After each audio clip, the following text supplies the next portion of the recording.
Тема сегодняшней встречи, она актуальна, является нарастающей и не может нас не беспокоить. Звучит она следующее. Внешнеполитическая доктрина Абхазии в контексте новых вызовов на фоне формирования дуги нестабильности на Южном Кавказе. Мы наблюдаем за выдавливанием России из Южного Кавказа, где Алиев заявил, что далее Азербайджан намерен решать региональные вопросы с Турцией, США, ЕС и Израилем. С очевидностью формируется новая дуга нестабильности с выходом на Черное море. В свою очередь Эрдоган заявил о подготовке к большой войне, формально выступая против Израиля. В действительности речь идет о формировании миниатюрской оси Великого Турана в контексте былого влияния Османской империи. Анкара и Лондон подписали стратегический союз, а Алиев солидаризировался с Зеленским и сегодня выражает ему последовательную поддержку. Армия Азербайджана переходит на систему определения координат по натовским стандартам, тем самым обозначая сторону в грядущем переделе мира. Старые союзы разрушены, тех, кого ранее считали партнерами, уже за столами с теми, кто пишет новые правила против России. Объединенная Европа выводит свой ВПК на решение стратегических задач уже к 2027 году и не скрывает этого.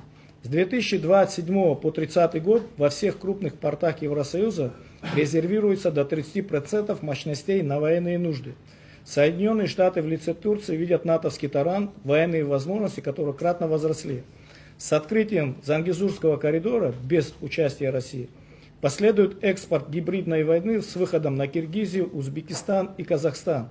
Управлять транспортным коридором ключевой логистики будет частно-американская компания, а израильская логистика уже выходит на Каспий. Зангезурский коридор, который уже назвали мостом Трампа, становится стратегическим рычагом, а Пашинян – предателем, который разменял армянский суверенитет в интересах недругов. Грузия, без всяких сомнений, окажется вновь в кавычках на правильной стороне, периодически проводя учения НАТО. Но будет выжидать до последнего, чтобы не оказаться в ретроспективе событий 2008 года. Нужно отметить, что на основе Потсдама по итогам Второй мировой войны сегодня договоренности в полной мере не работают. Формирование новых правил возможно только после устранения накопившихся противоречий, в которых с одной стороны должны быть победители и с другой должны быть побежденные. СВО на Украине не снимает накопившееся противоречия стратегического характера, о чем и заявляет президент России, говоря о том, что мир движется к Третьей мировой войне, и добавляет, что это уже не является просто словами. Вот новая дуга тектонической нестабильности, она вновь с вероятностью выходит на границы Абхазии. 33 года тому назад мы смогли отстоять не только свои границы, но и южные рубежи России.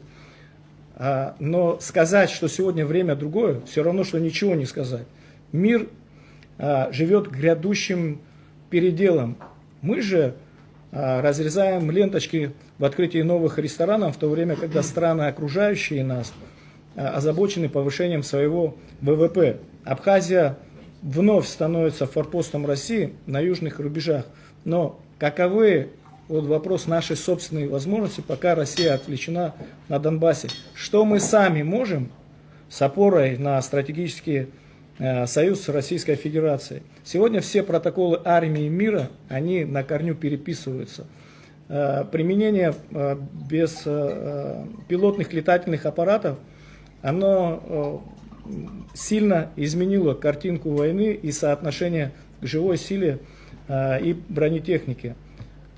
Что мы для себя вынесли за 4-й год СВО? Вот какие мы практики для себя из этого вынесли? Может, мы создали школы или классы дроноводов, в каком количестве мы смогли обеспечить себя дронами или беспилотными летательными аппаратами. В каком состоянии у нас находится сегодня наша противовоздушная оборона? Вот многие вопросы.